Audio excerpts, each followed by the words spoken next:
Hey everyone, it's Ann O'Connell with OC Publishing and welcome to the author journey. You can see that we're getting close to Christmas. I have my little Christmas kitty earrings on and my little Santa hat. How cute is that?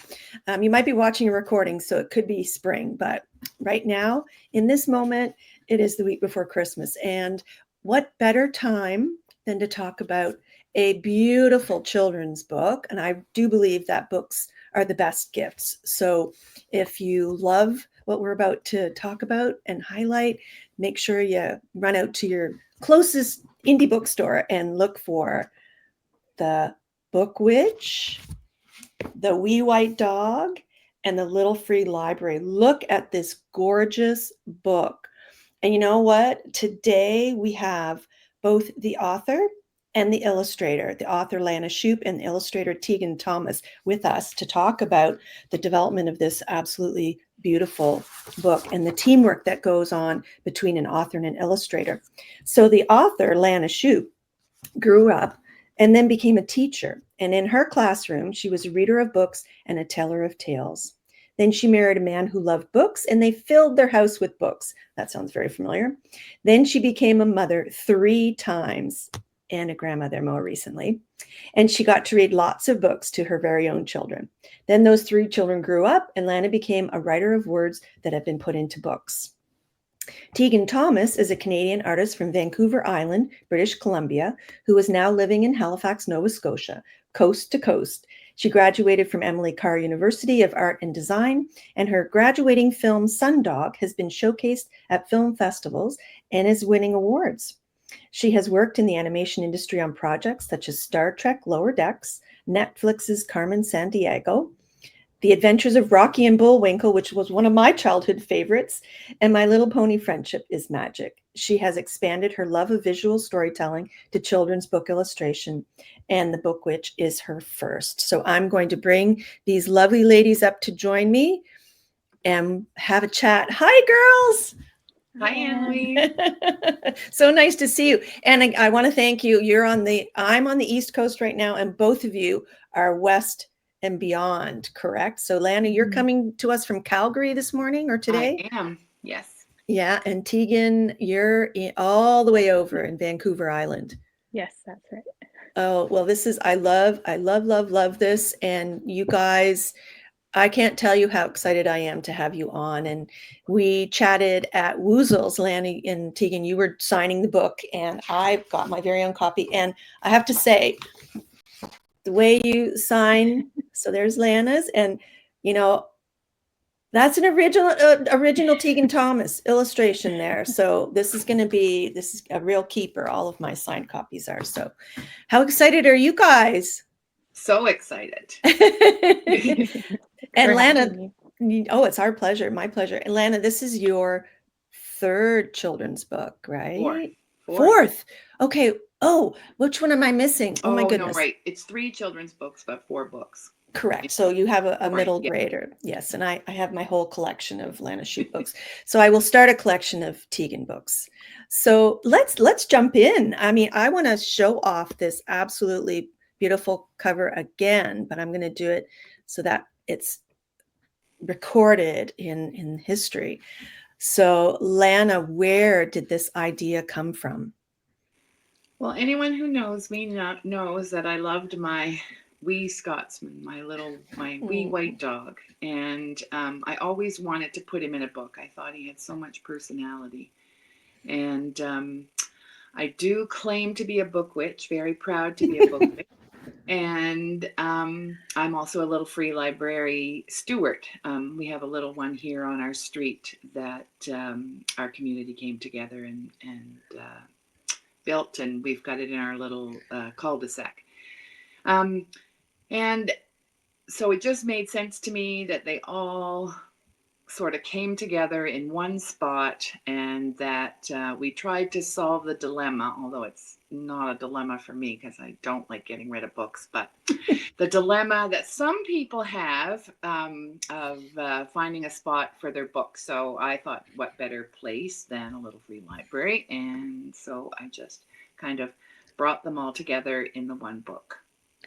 It's so brilliant, and again, a little nod to the little free libraries of the world. There are 3 or 4, like, right in my neighborhood within walking distance, so I think they're incredible, and so the book came together from all of these amazing, like, it's almost like the perfect storm of creative process. So, Tegan, how did you get involved? Well, I've been in touch with Nimbus for I think a few years, and I just happened to send my latest portfolio over, and I got a response saying that they had a project that might be interested in it, and I just knew from a title like I like all these things, so it was a great match. Yeah. I think that's incredible, and I think that, and again, and a shout out to Nimbus, as the publisher, Lana. It's you just had a wild ride. Yeah, it's been quite a rush. I still suffer from imposter syndrome. I don't feel like I'm an author at all. I just feel like I'm a lover of books who happens to have had some very good luck with publishing. So Well, do you know what? There is a lot of luck involved, but the luck doesn't come to be without a lot of talent, which you thank you. have, Thank and the you. passion, Yeah, right? yeah, for sure. For And sure. the passion. So, Tegan, the switch from animation to just the illustration, the 2D illustration. Although I will say, and I'm going to bring this back up while we're talking about that, I will say that even though it's sort of two-dimensional, there is so much depth to these illustrations. Hmm. Thank Like, you. what is the biggest difference making that shift for you? Oh, I mean, I suppose. Oops. Where'd Tegan go? We lost her. Well, that's too bad. I'm sure she'll come back. So I'll tell you what, Lana, why don't Yeah. we do a little reading while we Okay. wait for Tegan to join us again? Okay, Okay. so the book Witch, the Wee White Dog, whoops, and the Little Free Library. One of my favorite spreads just happens to be this one. And it was funny because the editor at Nimbus thought that this was a really important movement in the story. So I won't give any spoiler alerts for anyone who hasn't read the book yet, but this is what happens when a certain wee white dog has a kind of a tragic tale, pardon the pun, and the incident happens. And anyway, this is what the book says. The book witch is deciding how she's going to get rid of these books that have become a problem in their little houseboat on the dock. The book witch paced, the book witch pondered, the book witch plotted. Something had to be done before another pile of books tumbled with the next gust of wind. With a sorrowful look at that bandaged wee white tail, she declared, "These books must go." Oh my goodness, that's so cute. So Tegan is back with us. Yay. Yay, we're going to bring you back up. So let's talk about these the shift from the animation, and thank you for that reading, Lana. We'll dive in a little bit more in a minute, okay? So talk about the difference, the switch. Right. I guess painting and drawing has always been my personal sort of artistic expression. And going to school for animation, I kind of put that on hold for a bit. And then working in animation, I missed having something that was my own. So I had to revisit my own personal work and getting really back into painting. That's when I discovered a lot of my my favorite artists I was looking at were working in picture books. So that really helped focus the direction I was going. And then it sort of, I don't know, anyone else can relate, casually shifted from a sort of thing on the side to something that I wanted to do all the time. So, yeah. I think that is just absolutely phenomenal, and for you to be able to get back to your fine art background. Mm-hmm. And so this, like I was saying earlier, the depth in these, right, Lana? Like It's the just they're beautiful. They're absolutely beautiful. Thank Just and you. what was your reaction when you started seeing the first, I guess, sketches? Do you start with sketches, Tegan, when it's this original art? yeah, Yeah. Mm-hmm. I didn't see sketches. I actually Okay. saw some of the finished art, and it just blew me away. I actually the most important thing for me, and I've said it before, was that the illustrator got the wee white dog right. He was a Yes. very important part of my life, and Hmm. Tegan just. The first time I saw him, I actually did cry. I'm a Yeah. crier, but I really did Yeah. cry. Well, and you know, Um, you're still grieving because yeah, that loss hasn't been very yeah. long ago. And it just from there it was just everything, the witch and the broomstick and the bag with the patches. It was everything in my mind as I wrote brought to life, and it's just brilliant. Tegan is brilliant, and there's just no other way to describe this. And this book is just such an important thing for me. All of my books are, but this one is Hmm. really important, and I Very special. couldn't be more grateful for Tegan and her talent. Oh, it's incredible. And this, like I said, the depth, you see the wee white dog's I reflection. know. Oh, And he's just, what I love about these is the complexity of the simplicity, right? The brilliant the detail. simplicity. The de- Yes. Yeah. And her eyes, like you can see the sorrow and the contemplation, but it's so simple, and the I depth. and I see Tegan's heart in these. I see Tegan's ability to take words and to bring them to life Hmm. with her art. The little attention to detail that she has brought. There's things that are very personal to me that she put in there. Um, there's a nod to the lonely little lighthouse in there, and the Oh, other thing that I love is the little hidden character that she's put in every that is not part of the story, but is such an amazing addition to the story. Yeah. I see him peeking in the window. That, look how gorgeous is that, the And little he's so fella. cute. And a witch would probably have a frog, right? She probably would have a frog with her wee white dog. So it's beautiful. It's just beautiful. And Tegan, talk a little bit about like, how did you know so clearly that these elements, like, was it from reading the story and really getting a sense of it? Like, talk a little bit Mm. about that.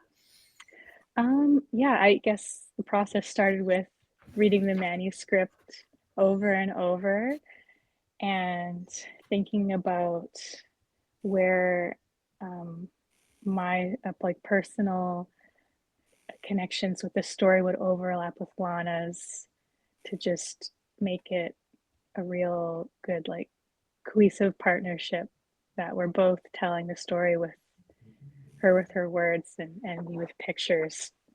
Yeah. I love that cohesive partnership, and that is a true statement. There's really a whole team that comes Mm-hmm. together, and we talk about that a lot in the author journey because even the writing piece can be very solitary, but then you introduce the editors and proofreaders and illustrators and designers and layout people and the whole. It is a real village. Um, And and finally, sorry, Anne Louise, go and ahead. finally the readers, and the feedback that you get from the readers is Mhm. just, that's part of the team as far as I'm Heartwarming. Yeah. yeah, Oh, I love yeah. that sentiment. What are you hearing from readers about, other than me gushing? Like, are you getting similar? Like, I think the kids are really, really responded to it. The kids that I've certainly interacted with have certainly, given their feedback about their favorite books, and and having a lot of books on their bookshelves. They're very proud to say that my bookshelf is full of books. So That's nice. And which is your favorite illustration? oh, that's Anne Louise. That's a That's a tough question. I know. I think my favorite one is when the wind actually, the gust, it's inside of the little houseboat, and the gust comes in, and she's frantically trying to put the window down before another gust can come in, and you feel her frantic, and that one's beautiful too. Yeah. Oh, that's not the one you're talking about? Not the one. So it's nice to have a visual. Where is it? It's this one. Oh, yes. So she is. You can really feel the movement. Yeah. You can see it, and there's just everything, all the elements. Yeah. And talk a little bit about what we call spot illustrations, Tegan, because that really adds character as well. And just like determining, look at that gorgeous book. Yeah. Right. I want that book. I do too. Yeah. And just the sorrow. I know. It's palpable. It's really palpable. Yeah. Yeah. How do you make those decisions? Of course, while you're illustrating, you have to think about the full picture, the whole layout, right? Well, when I received the manuscript, it was already paginated, meaning the text was separated into what they wanted to go on each page. So that made the process easier to start. How do you decide? Some I knew right away what I was going to draw, and some I debated a long time. I think, for full spreads, I like to choose a moment maybe that you want to like sit and really feel like the emotion, or pause. Whereas maybe this one, where there's a lot of things going on, she's really frantic, and what is she going to do? So that's what I thought, the pacing back and forth, it'd be good to have like a 1, 2, 3 moment in her thought process. And this is a really nice demonstration of the spot illustrations. And if I can find that page to show what I should have done that, what this placement of the text looks like as well. So when you're looking at the final, so there's the placement of the text on that page. So it's also very visually appealing, breaking it up sort of just from a technical point of view. What is your, like, do you enjoy the variety of that? Yeah. I mean, I think there's a temptation to make everything a full colored, full of detail spread, but I would see realistically that would make the book a lot longer to illustrate. But I think adding the spot illustrations and to sort of break up the flow and the timing really just makes, when you get a full spread, that much more impactful. Like this. Look at that beautiful full spread. What do you feel when you look at that, Lana? Gosh, it's magical, which is exactly, what it's supposed to be. It's so magical. It just, And so this is what the final, so a double spread. So then on this side, of course, can you see that? Is the text. It's just phenomenal. It's just phenomenal. So you did see your dream come to life in this, Lana, did you? I could not have asked for anything more. It's brilliant. It's gorgeous. Do you have another little section that you'd like to read to us? I do love to read that, the one where she ponders, and she, but when they actually discover that it's a little free library that she's been building, the community discovers. I also love this. Okay. So they wonder whether it's a bookcase or a doghouse for the wee white dog when the book witch is busy building and painting and doing all of her things. But it was a little free library. The crystal ball had told the book witch and the wee white dog there were little free libraries all over the world. Theirs was just one of thousands that could be visited. Their neighbors were delighted to have a place to discover new stories. The little library would also be the perfect spot to leave some of their favorite books for others to enjoy. The book witch and the wee white dog had chosen lots of books from their teeter-tottering piles to put in their little library. They knew it would help save themselves and wee white tails from another disaster. Oh, I love that. I love that. And this is what the little free library looks like at the end. Look how gorgeous is that. And how did you get involved in little free libraries, Lana? Like, how did you become a steward? I had a very good friend in Calgary, sadly, who has since passed away, very young. And she was the first person to kind of bring little free libraries to Calgary. And I just thought it would be a really great community builder. When I moved to Calgary from Nova Scotia, I, didn't know anybody and, was kind of trying to meet my neighbors. And so I put the word out and they came in spades to help build this little library. Wow. And it has been such a... The founder of the Little Free Libraries, Todd Bowl, actually came to our grand opening, and we had the CBC morning crew come out with coffee and donuts. It's just been a beautiful thing for me and for the community since we put the little library here. And how difficult is it to keep it filled up? Actually, not at all. Good. Yeah. Good. Yeah. People step right up. Yeah. People step up. Yeah. And do you stock it with a variety of genres or mostly children's? Okay. It's really huge. It actually will hold more than 100 books. Wow. It's the neighbors that built it really thought about, what it could be. And there's just everything in. And I have a tendency, if I put any books in, that they are all from Atlantic Canada. Oh, yay. Bringing Atlantic Canada to the west. So yeah. That's fantastic. And do you remember your very first favorite book? Yes. Do tell. Anne of Green Gables. It was it? Okay. I was 10, and I've read Speaking it every of year East Coast. since then. Yeah. Have you? Yeah. Oh my goodness. Tegan, how about you? Oh, that's such a hard question. It is. Oh gosh. Recently I read The Longest Let's Go Boy, a picture book. Oh. I know it's a heartbreaking one, but it's so sweet. Oh. It had beautiful illustrations by 𝐃𝐨𝐬𝐿. I'm sorry, the author escapes my name at the moment. That's okay. But yeah. Wow.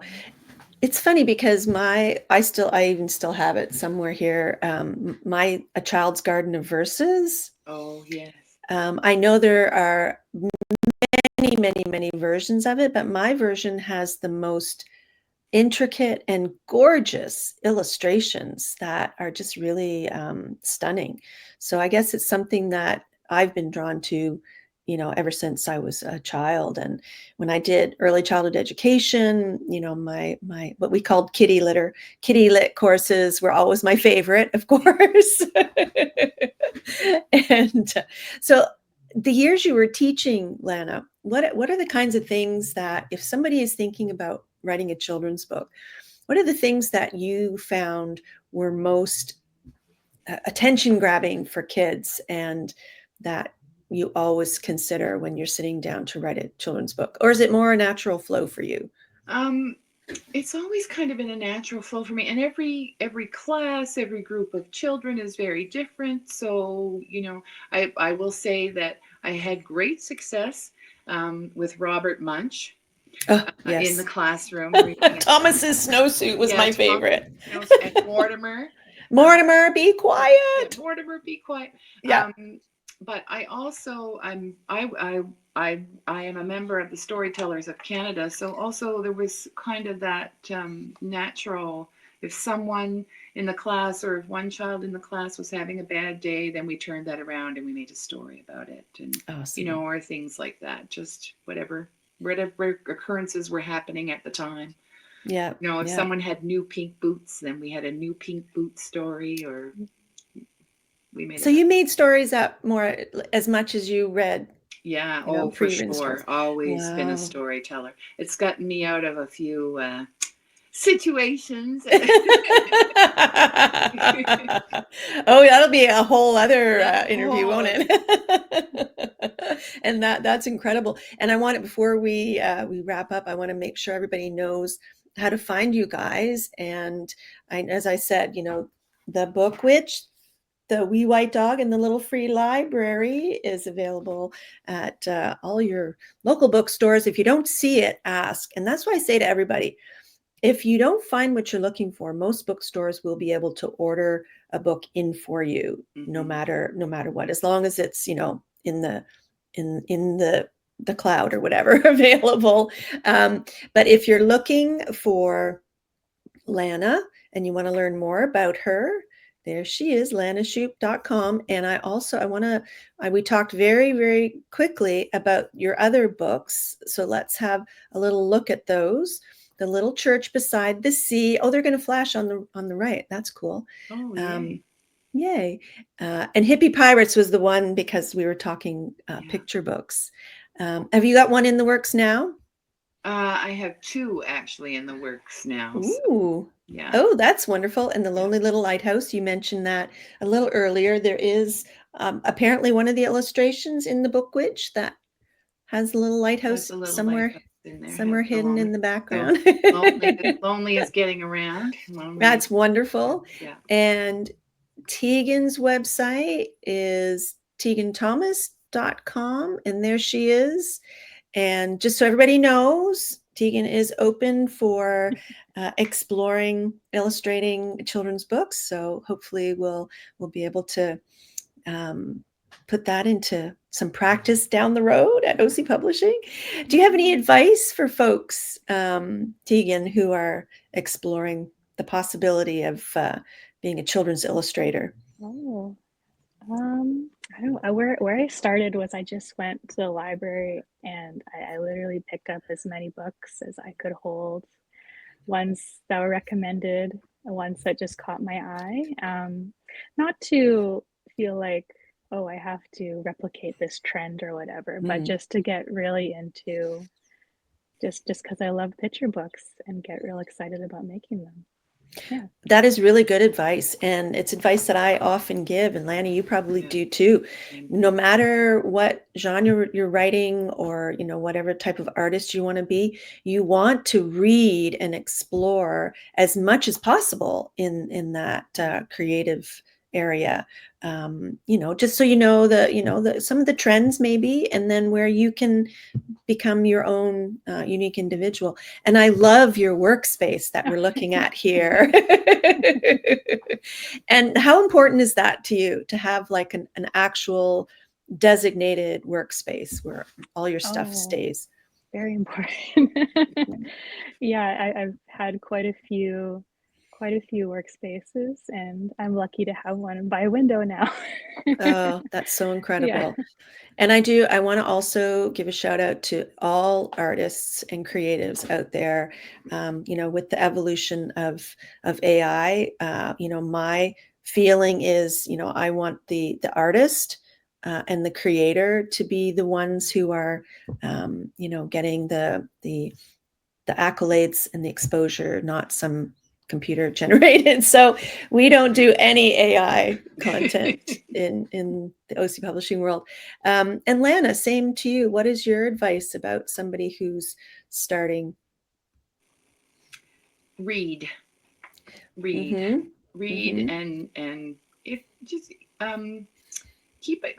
I always say ask kids if they keep a journal or if they, you know, like to jot down words. Even it starts with words, obviously. And I would encourage them to keep a journal, just, you know, what they did that day. Anyway, just to keep it very simple to start with, and it kind of gets your, you know, your juices flowing or whatever, just because you're doing that. But my number one advice to everyone is to read everything, try everything, explore, see what you like, what you don't like. but yeah. And you say the word explore, and what I see in all of your books is that you absorb the world around you, right? And you hone in on something that really means a lot to you. And so you're approaching, from my perspective, and correct me if I'm wrong, but you're approaching each and every one of these projects with a passion, a personal love of something, and a need to sort of support community, which I just think is incredible. And I pull this particular page up from your website because you will do school visits, right? Absolutely. Yeah. And so if somebody wants to reach out to you, can they find how to contact you on your website? All there. Okay, on lanashupe.com, LANASHUPE.com, and the same for Tegan. If you want to reach out to Tegan, visit her website. Is that correct, Tegan? That's right. TEGANTHOMAS.com. So make sure. Sorry, I think everyone should run to Tegan's website, and they should hire her for their picture books. I think you're right, and this creative team, this dynamic duo, has produced a beautiful book. And again, run out to your local bookstore if you have a little on your Christmas list, and grab a copy. Or a big, because I know. Books are for everyone. I know, 100%. Bookwitch, the Wee White Dog, and the Little Free Library. It is a winner in my books. And I really so appreciate the two of you for joining us on the author journey. And I wish you the very, very best with your next projects, because I know there are going to be a bunch in the pipeline. Thank you so much, Anne-Louise, as always. Just to you. You're very welcome, and happy holidays, safe travels. To you too. And we will see you very soon again on the author journey. Absolutely. Bye.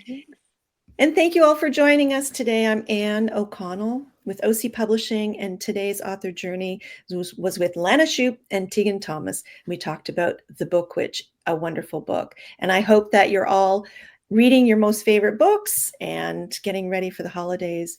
And I wish for a happy and healthy holiday season. This is our last broadcast for 2024. Hard to believe. We're going to take a little bit of a break, and we'll see you in the new year. So I'm Anne O'Connell with OC Publishing. Bye for now.